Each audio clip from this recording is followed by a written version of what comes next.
E aí, pessoal? Tudo pronto para a gente mergulhar de cabeça em mais uma história fascinante aqui no The Deep Dive. Hoje a gente vai desvendar um evento que, olha, deu uma sacudida no mundo do vinho. O julgamento de Paris, lá em 1966. Imagine só. Os vinhos franceses, sabe, aqueles que todo mundo considerava os reis da vinicultura, sendo desafiados pelos vinhos da Califórnia, que na época, para falar a verdade, eram vistos meio que como uns coadjuvantes, né? Pois é. É tipo Davi enfrentando Golias, mas em vez de fundo e pedra, a gente tinha taças e aromas, né? E a gente vai desvendar como esse julgamento, além de mostrar a qualidade dos vinhos californianos, acabou transformando a forma como o mundo via a produção de vinho. Abriu espaço para novos produtores, sabe? E desafiou a tal da supremacia francesa. Isso aí. A gente vai muito além de quem ganhou ou perdeu. A gente vai voltar no tempo e entender o contexto da época, audácia dos produtores californianos, arrogância da elite francesa. E é claro, a gente vai saborear todos os detalhes dessa degustação que, vamos combinar, virou lenda. Para começar, a gente precisa voltar para 1966. Naquela época, a França era a referência absoluta quando se falava de vinho. Séculos de tradição, né? Regiões vinícolas famosas no mundo todo, tipo Bordeaux e Borgonha. Era como se o vinho de qualidade só pudesse vir de lá. Verdade. E essa aura de superioridade francesa tinha até nome: terroir. Isso. Um conceito que envolve tudo que influencia o vinho. Clima, solo, geografia. Isso. Até as práticas, digamos, ancestrais de cultivo, era como se a França tivesse a fórmula mágica, pelo menos para os olhos do mundo, né? Exatamente. Os franceses dominavam as técnicas de vinificação, sabe? Aquelas passadas de geração em geração. E para completar, eles tinham leis super rigorosas para garantir a autenticidade e qualidade dos vinhos, o famoso savoir-faire francês. Era como se eles tivessem, sei lá, um toque mágico para transformar a uva em ouro líquido. Enquanto isso, lá do outro lado do mundo, a Califórnia estava começando a dar os primeiros passos na produção de vinho. É. E, né, vamos ser sinceros, era como um patinho feio querendo se enturmar com os cisnes. Os vinhos californianos eram vistos com desconfiança. Considerados cópias e cópias inferiores dos vinhos franceses. É verdade. Mas, como em toda boa história de virada, tinha um grupo de produtores californianos que estava determinado a provar que o Novo Mundo também podia fazer vinhos de alta qualidade.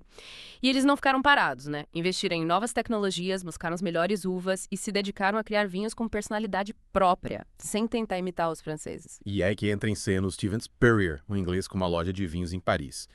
E ele teve uma ideia, digamos, revolucionária: organizar uma degustação às cegas, para comparar os vinhos franceses com os californianos.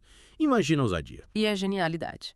Porque na degustação às cegas, sabe, você tira todo o peso da tradição, da fama, dos rótulos, sabe, pomposos. Quem decide é o paladar, e só ele. Uma chance de ouro para os vinhos californianos mostrarem seu valor, sem o estigma de serem os novos ricos do mundo do vinho. E essa degustação, que aconteceu no dia 24 de maio de 1976, foi num lugar chique, viu? O Hotel Intercontinental em Paris. E o júri, só fera. 9 especialistas franceses renomados, tipo sommelier, aqueles mestres na arte de servir vinho, né? Enólogos, os responsáveis pela produção dos vinhos. E críticos de vinho. Era a nata da elite francesa, pronta para confirmar a superioridade do seu país. E para aumentar o suspense, os vinhos foram servidos em taças numeradas, sem nenhuma identificação. O sabor, e só ele ia falar mais alto. Naquele dia, o destino da vinicultura mundial estava em jogo. A gente sabe que essa degustação entrou para a história. Mas vamos deixar o suspense no ar por enquanto. Na próxima parte do nosso mergulho, a gente vai revelar os resultados que chocaram o mundo e analisar como esses vinhos californianos conseguiram desafiar a ordem estabelecida. É isso aí. Preparem-se para surpresas, porque o que rolou naquele dia 24 de maio de 1976 mudou para sempre o mundo do vinho. E aí, o que te deixou mais curioso? A ousadia dos californianos, a arrogância dos franceses, ou a expectativa pelos resultados. Fiquem ligados para a segunda parte do nosso mergulho no julgamento de Paris. E aí, pessoal? De volta para a segunda parte do nosso mergulho no julgamento de Paris. Na primeira parte, a gente preparou o terreno, falando da supremacia francesa, né? No mundo do vinho, da ousadia do Steven Spurrier, ao organizar essa degustação às cegas. Isso aí, palco montado, expectativa no ar. Chegou a hora de a gente abrir as notas dos jurados e mergulhar nos resultados. Lembrando que a disputa foi em 2 categorias: tintos e brancos. Começando pelos tintos. Tivemos um duelo de gigantes, né? Os Cabernet Sauvignon da Califórnia representando a força do Novo Mundo. Contra os Bordeaux, a realeza francesa. E o que aconteceu? Preparem-se. A Califórnia venceu. É isso mesmo. O Stags Leap Wine Cellars Cabernet Sauvignon 1973 levou o primeiro lugar. Pontuação altíssima, superando nomes de peso, tipo Chateau Mouton Notchal, 1970. Chateau Haut-Brion, 1970. Chateau Montrose, 1970. Imagina o choque da elite francesa. Um terremoto. Os jurados, acostumados com a elegância e a complexidade dos Bordeaux, se renderam à exuberância e à intensidade do Cabernet californiano. Um deles descreveu o Stag's Leap como um vinho de grande finesse e elegância, com aromas complexos de frutas negras, especiarias e um toque de cedo. Outro jurado destacou os taninos, né? Macios, aveludados, acidez equilibradas. E o final longo e persistente. E o mais impressionante é que esse Stag's Leap não era um vinho caro ou famoso. Era um vinho de um produtor pequeno, sabe? Que estava começando a despontar na Califórnia. Essa vitória mostra que a qualidade não está necessariamente atrelada à tradição ou ao preço, mas à paixão, ao talento de quem faz o vinho. Exatamente, e essa história se repetiu nos vinhos brancos. O Chateau Montelena Chardonnay 1973, também da Califórnia, ficou em primeiro lugar. Superou os renomados vinhos da Borgonha, como o Meursault Chamecliou e o Bator Montrachet. Os jurados descreveram o Chateau Montelena como um vinho elegante, equilibrado, com aromas complexos de frutas cítricas, flores brancas e um toque mineral. Um deles também mencionou a textura cremosa, a acidez vibrante e o final longo e refrescante. É como se a Califórnia tivesse decifrado o código dos grandes chardonnays da Borgonha, mas adicionando, um toque de fruta tropical, um frescor, que era a sua assinatura. E essa vitória foi ainda mais impactante que a dos tintos, né? A Borgonha era tipo o berço dos melhores chardonnays do mundo. E a Califórnia, com seu estilo vibrante e moderno, roubou a cena e conquistou o paladar da elite francesa. Mas vamos aí nos resultados. O que realmente importa é o significado dessa vitória. O julgamento de Paris não foi só uma competição, foi um marco histórico que mudou para sempre a percepção do mundo em relação aos vinhos do Novo Mundo. Com certeza. A partir daquele dia, a Califórnia deixou de ser vista como uma mera imitadora da Europa. Se consolidou como uma região produtora de vinhos de alta qualidade, com identidade própria e potencial para competir de igual para igual com os melhores do mundo. E essa mudança de paradigma, se espalhou para outras regiões do Novo Mundo. A Austrália, a Nova Zelândia, o Chile, a Argentina. Todos se inspiraram no sucesso da Califórnia, investindo em tecnologia, pesquisa e na busca pela excelência. É verdade. O julgamento de Paris abriu as portas do mercado internacional para os vinhos do Novo Mundo, mostrando que a qualidade não tem fronteiras. A partir dali, a produção de vinho se tornou globalizada, diferentes regiões e estilos competindo e se complementando. E a França?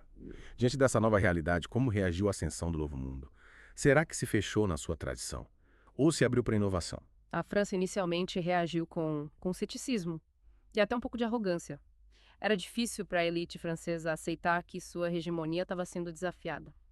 Mas, com o tempo, percebeu que a competição era inevitável, que precisava se adaptar para não ficar para trás. E essa adaptação levou a uma modernização da vitivinicultura francesa. Novos métodos de produção foram incorporados. A tecnologia passou a ser usada de forma mais inteligente, sabe? E os produtores franceses se dedicaram a aprimorar ainda mais a qualidade dos seus vinhos. Exatamente. A França, mesmo ferida no seu orgulho, soube usar a competição como um estímulo para evoluir. E essa busca pela excelência acabou beneficiando não só os vinhos franceses, mas o mundo do vinho como um todo. E o mais interessante é que o julgamento de Paris não ficou restrito ao mundo dos especialistas, dos xenófilos. Essa história épica de Davi contra Golias, com taças de vinho no lugar de armas, conquistou a imaginação do público e se tornou um ícone da cultura pop. É verdade. Livros, filmes, documentários. O julgamento de Paris inspirou diversas obras, que retratam a ousadia dos produtores californianos, a surpresa da vitória e o impacto que esse evento teve na história do vinho. E falando em impacto, na próxima parte do nosso mergulho, a gente vai explorar as reavaliações dos vinhos do julgamento de Paris, 30 anos depois. E vamos discutir como o paladar, as preferências mudaram ao longo do tempo. Será que os vinhos californianos mantiveram a qualidade? E os franceses? Será que se redimiram? Fiquem ligados para a última parte do nosso mergulho profundo do julgamento de Paris. E aí, pessoal? De volta para a última parte do nosso mergulho no julgamento de Paris, já falamos da degustação, da vitória, surpreendente dos vinhos californianos, o impacto no mundo do vinho e a resposta da França. Exatamente. Agora, imagina só. A gente guardou algumas garrafas, aquela degustação histórica de 76, e resolveu abrir 30 anos depois, em 2006, uma cápsula do tempo, mas com vinho. Demais! E o mais legal é que essa reavaliação aconteceu mesmo. E quem organizou foi o próprio Steven Spurrier. Ele reuniu os mesmos vinhos da competição original, Chateau Montelena, Stag's Leap Cellars, e os franceses, que tinham sido desafiados 30 anos antes. É como se a gente pudesse voltar no tempo, sabe? E ver como esses vinhos evoluíram, como o tempo moldou os aromas, os sabores, as texturas.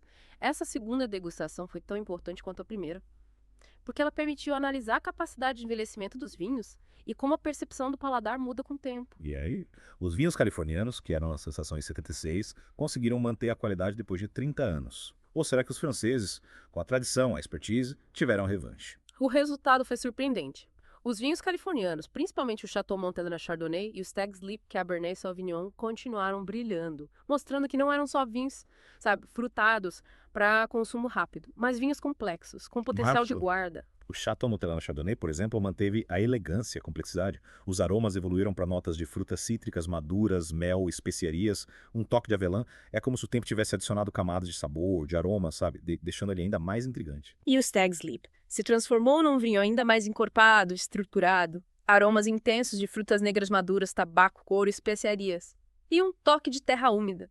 Um vinho que mostrava a força do terroir californiano e a capacidade de envelhecer com elegância. E os vinhos franceses conseguiram superar os californianos depois de 30 anos. Alguns vinhos franceses evoluíram muito bem, mostrando a maestria dos produtores e a longevidade dos vinhos de Bordeaux e Borgonha.